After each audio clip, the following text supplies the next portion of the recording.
The San Francisco Giants finish off a clean sweep of the Chicago Cubs and a clean sweep of this entire road trip. They've won 7 games in a row. They maintain their NL West lead, and they set up a potential postseason clinching game with a win tonight. So we'll break it all down on today's Locked On Giants podcast.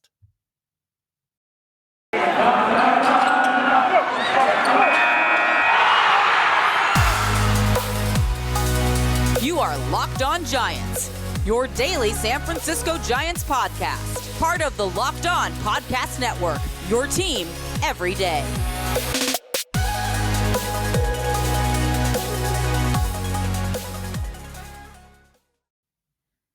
Hello and welcome to Locked On Giants Baseball, part of the Locked On Podcast Network, your team every day.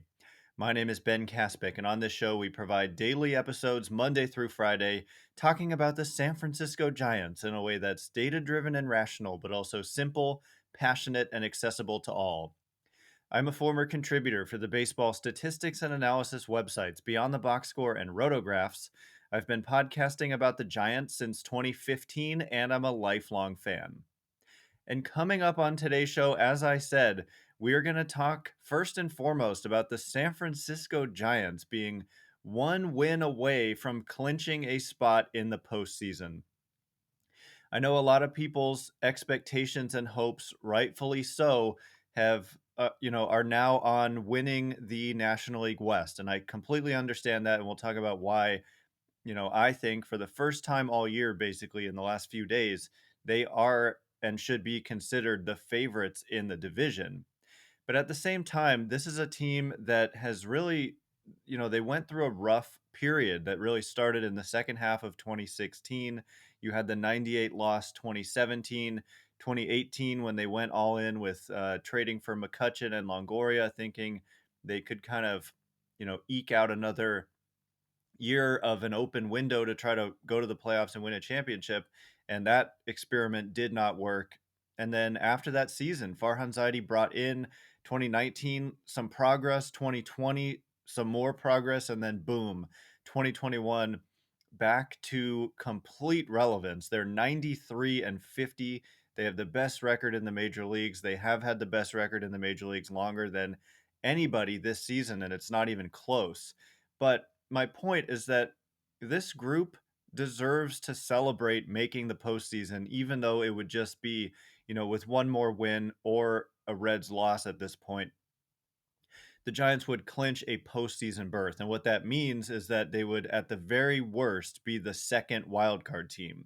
But given that there's 19 games remaining for the Giants, and some other teams have 20 left, some teams have like 18 left, but given that there's so many games left, it's almost a certainty that at the very least the Giants would be the home team in the wild card game. So, I'm going to basically call that a certainty. The Giants at the very least will host the National League wild card game, which I just think is worth celebrating, especially given that there are so many players on this team and coaching staff who have not done this before. They have not been to the postseason before. And a number of coaches have barely spent any time, time in the major leagues.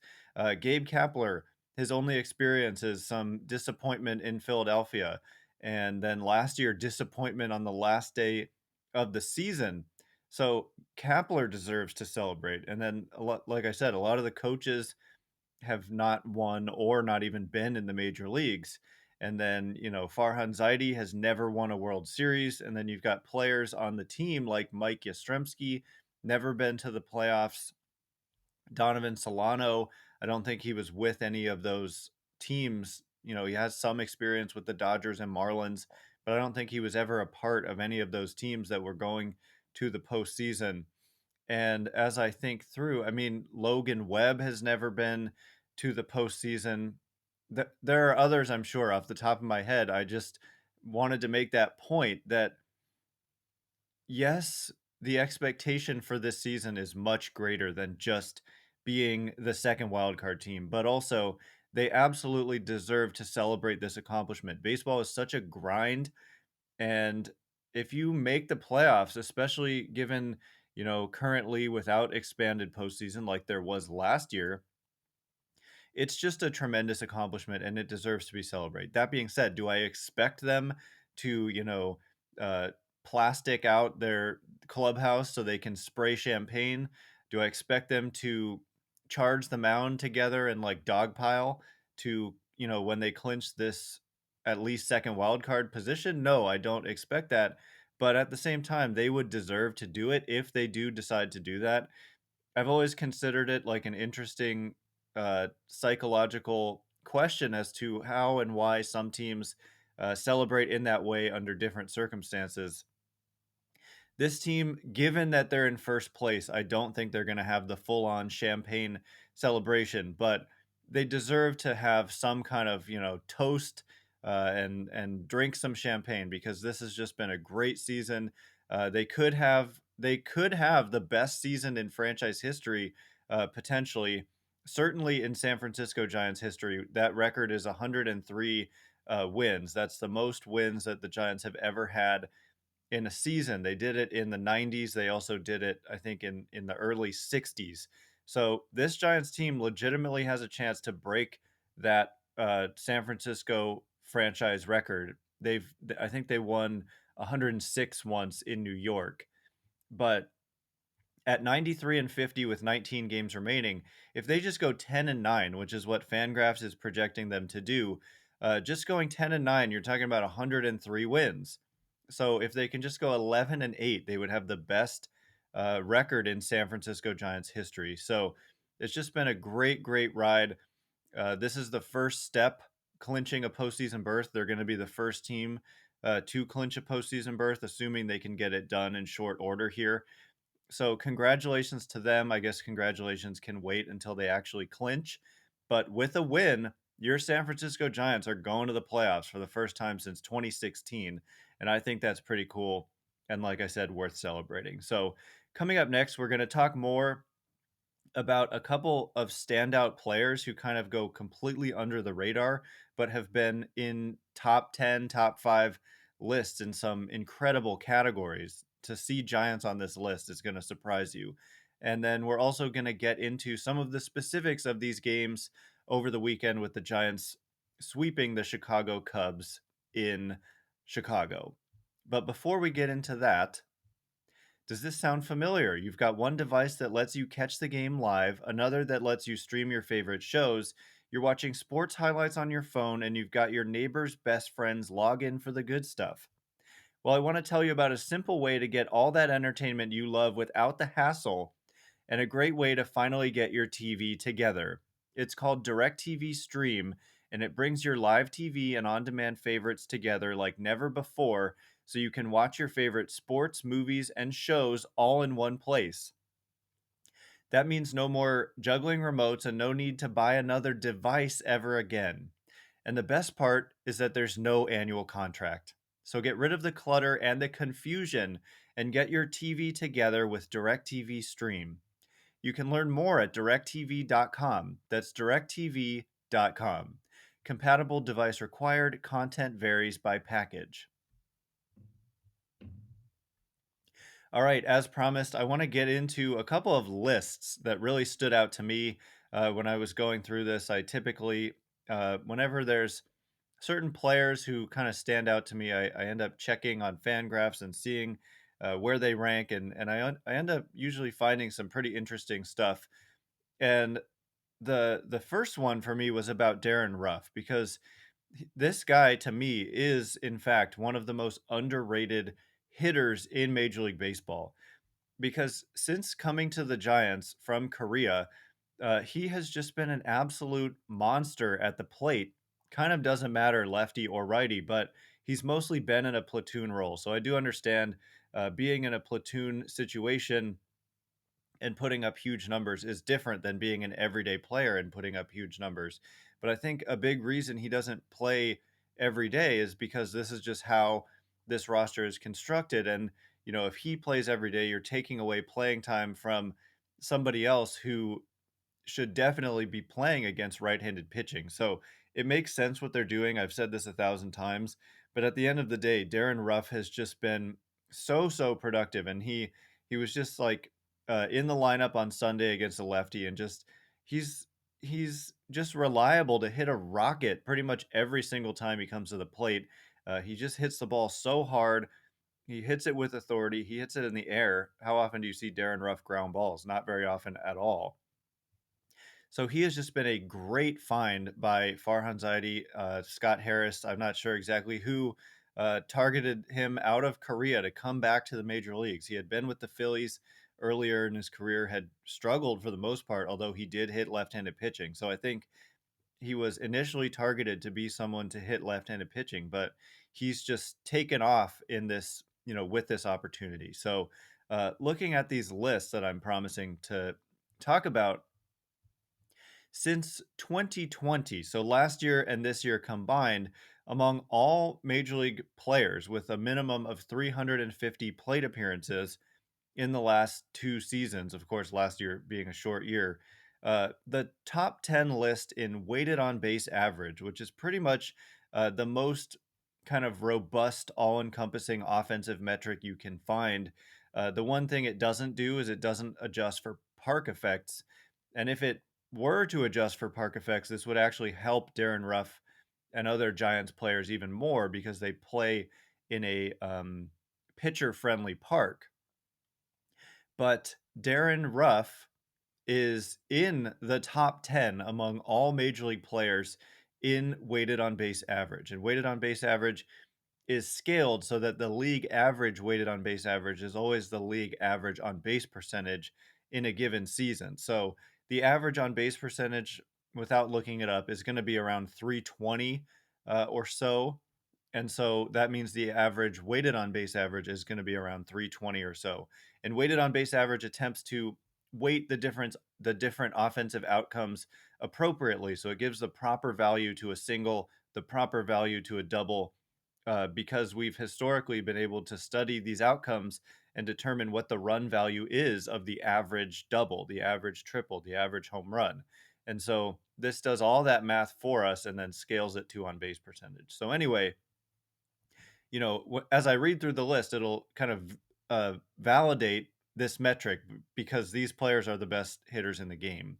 The top of the list goes Juan Soto, number one, Mike Trout, a close second. Bryce Harper is third. Ronald Acuna Jr. is fourth. Fernando Tatis Jr. is fifth. So right there, again, validating this metric. Number six, how about Brandon Belt? This is kind of an unintended uh, guy to find on the list. I'm trying to talk about Ruff, but how about Brandon Belt coming in behind those guys? Soto, Trout, Harper, Acuna, Tatis, Belt. Like, how do you argue with that? People, try to say that Belt isn't a good player, but the fact that he's showing up sixth on this list says otherwise. Number seven, Jesse Winker. Number eight, Freddie Freeman. Number nine, Vladimir Guerrero Jr. And number 10, Darin Ruf. Darin Ruf has a 395 weighted on base average since 2020. Brandon Belt has a 403 weighted on base average, one of just 8 players to have a 400 or better weighted on base average since the 2020 season. Again, minimum 350 plate appearances. Looking at just 2021, among players with a minimum of 250 plate appearances, Darin Ruf comes in at number 8. And again, the list, just to validate kind of the methodology here. Harper, number one. If you haven't checked lately, Harper is having a huge 2021 season, possibly going to win the MVP award. Number two, Vladimir Guerrero Jr., who has like 43 home runs or something like that. Number three, Juan Soto. 4, Tatis Jr. 5, Acuna Jr. 6, Yasmani Grandal. 236 batting average, by the way. So that just goes to show you that batting average is overrated. Ton of walks, ton of power. Number 7, Jesse Winker. Number 8, Darin Ruf with a 400 weighted on base average. Number 9, Nick Castellanos. Number 10, Shohei Ohtani. And number 11, Brandon Belt at 390. So this was intended to be a conversation mostly about Darin Ruf, but it also becomes a conversation about Brandon Belt. These two guys, you wouldn't really think of it like people who don't really closely follow baseball certainly are not thinking about Darin Ruf and Brandon Belt being the most impact offensive players on the best team in baseball. It's pretty remarkable. Devin Fink actually wrote an article on Fangraphs the other day titled Darin Ruf, the best hitter on a playoff team. And really, he could have entitled it Darin Ruf, the best hitter on the best team in baseball. And so it's pretty remarkable. It's remarkable for Darren Ruff. First and foremost, congratulations to him on all his success. It's not normal for guys to just have this kind of success given the career trajectory that Darren Ruff has been on. Like to have some major league experience, but be the type of player he was, which was just kind of a fringe major leaguer, then to go to Korea and then to come back on a non roster invite deal to spring training and then to have this kind of impact. It's not normal.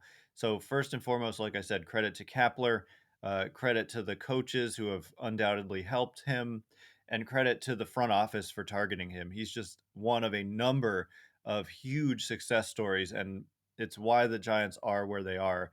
Players like Darin Ruf, players like Mike Yastrzemski, Alex Dickerson, Donovan Solano, and on and on and on. And then revitalizing the careers of veterans, including Brandon Belt. So, anyway, coming up next, we're going to get more into the specifics of some of these games and then look ahead to this upcoming series against the San Diego Padres. Did you know that Built Bar has so many delicious flavors? There's really something for everyone. When you talk to a Built Bar fan, they're definitely passionate about their favorites. We have a locked on group chat, and I swear to you, at least 50% of the time, we're talking about Built Bars and which flavors are our favorites. Coconut, cherry, raspberry, mint brownie, double chocolate, salted caramel, strawberry, orange, cookies and cream, German chocolate. It's hard for me to say which one's my favorite. Today, my flavor of the month is going to be raspberry. Uh, the Built Bar brand is so incredible because these Built Bars taste legitimately like candy bars, but they're healthy too, and that's really important to me. 17 to 18 grams of protein, just 4 to 5 grams of sugar. Go to builtbar.com and use promo code LOCKED15 and you'll get 15% off your next order. Use promo code LOCKED15 for 15% off at builtbar.com. All right, excuse me. All right, as promised, here in the final segment, we're going to discuss more about the specifics of some of these games in Chicago. I thought there were a few things that really stood out, including something bad. I've pointed out that there's one area the Giants haven't really done well in this season, but after this series in Chicago, it reminded me that there's a second. So we'll talk about that. We'll talk about this crazy game on Sunday. Giants should have blown out the Cubs, but it was a lot closer than it should have been. But the bullpen narrowly held on. And as I say that, I realize I didn't talk about my other list, so I'll quickly get into that. The other list here, I was just thinking about how good Tyler Rogers has been. I noticed that, this season he's got like a 1-something ERA, and a lot of people have historically talked about Tyler Rogers as just like a gimmicky pitcher, and that he's just only able to have success against teams because of the element of surprise, and that they haven't seen him, and so therefore he shouldn't pitch against a team 2 days in a row. There was all that talk that he can't pitch against the Dodgers, but I just think that's a bunch of baloney. And in Tyler Rogers' career, he has a 2.26 ERA. So I don't have a lot of patience and tolerance for that type of talk. It's really disrespectful to a guy who's just been phenomenal. So when we look at the lowest ERAs among relievers since 2019, which was Rogers' first season, among relievers with a minimum of 100 innings pitched, which is a pretty easy threshold to get to if you've been pitching since 2019. That's just, 33.3 innings per season. So that's not a full season. So anyway, it's not hard to qualify for this list. Number one, Liam Hendriks, a guy who just signed a huge contract with the White Sox, great reliever. Number two, kind of under the radar with the Tampa Bay Rays, is Andrew Kittredge, who also has a 2.10 ERA. The Rays have just been very, very successful with churning out quality arms, and specifically in the bullpen. Number 3 in Major League Baseball since 2019, Tyler Rogers with his 2.26 ERA.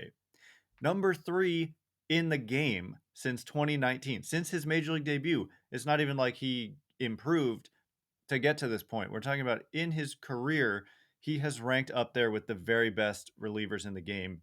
And how about number 4 on the list, Josh Hader, coming in with a worse ERA than Tyler Rogers at 2.35. And then the real shocker here, number 5 on the list. Can you guess it? It's a Giants player. No, it's not Jake McGee. No, it's not, I don't know, Dominic Leone. Jarlin García, number 5 among all relievers since 2019 in earned run average. And Garcia came to the Giants in 2019. So this is essentially, I think he was a waiver claim in spring training. So I do believe this is his Giants career number here. He and Tyler Rogers in the top 5 among all relievers since 2019 with a minimum of 100 innings. Just incredible. And Farhan Zaidi, again, has built this bullpen into a really strong unit with kind of spare parts and random guys like Tyler Rogers from the minors. Tyler Rogers was in the Giants system forever, never got an opportunity. They call him up, and he's just been one of the best relievers in the game. It's truly incredible. So they've done it on the offensive side with the likes of Darin Ruf, and they've done it on the pitching side with the likes of Jarlin García. And how about the likes of Kevin Gausman? It's just amazing their ability to find talent where other teams are kind of missing on those specific players. So anyway, like I said, though, I want to talk a little bit about the specifics of these games and kind of what happened over the weekend.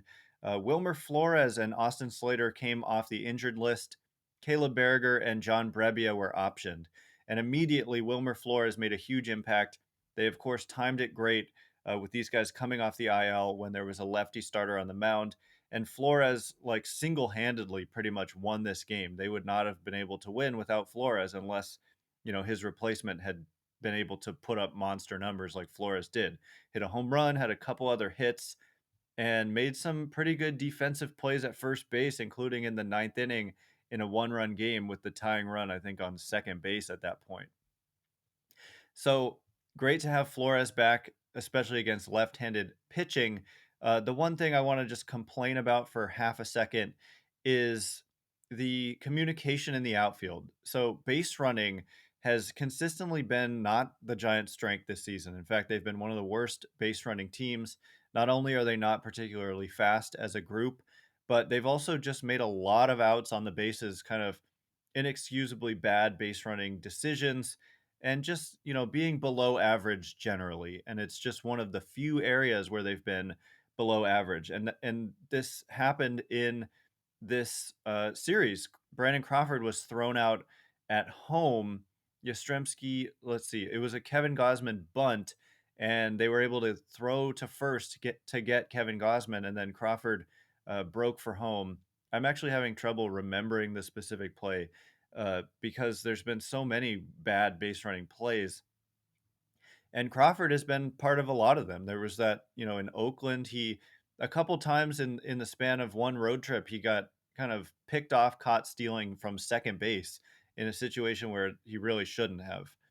So that's one area of weakness, but also the communication in the outfield just has to get better. And a couple of times in high profile moments, like Austin Slater and Alex Dickerson in Queens had that issue in the ninth inning where routine fly ball and nobody really demonstratively called for the ball. They ended up colliding, and the ninth inning situation got a lot dicier than it should have been. And then in this series in Chicago, Kris Bryant and Austin Slater also collided, directly leading to a run in what ended up being a one-run game. There were also some balls lost in the sun, but I don't really blame the outfielders for that. There's really nothing you can do if that happens.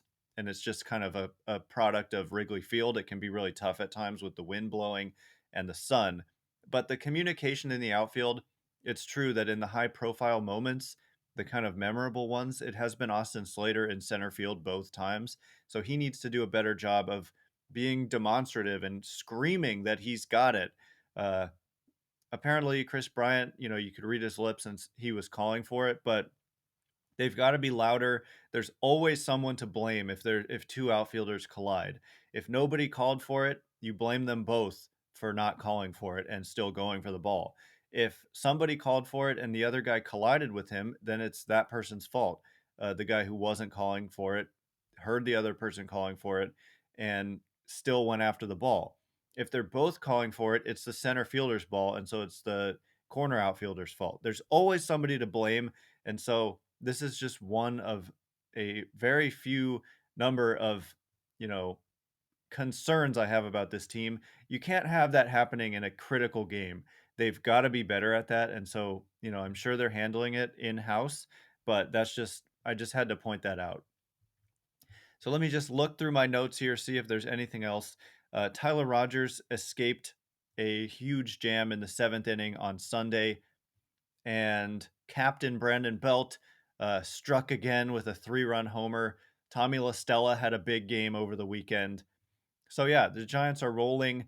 They've won 7 straight, and like I said, chance to clinch a postseason berth tonight, and they maintain their 2.5 game lead over the Dodgers. The Padres were of no help over the weekend, getting swept in LA. So the Giants, despite sweeping the Cubs, didn't gain any ground. So that division race is still very much in play. So we'll continue to provide updates all along the way.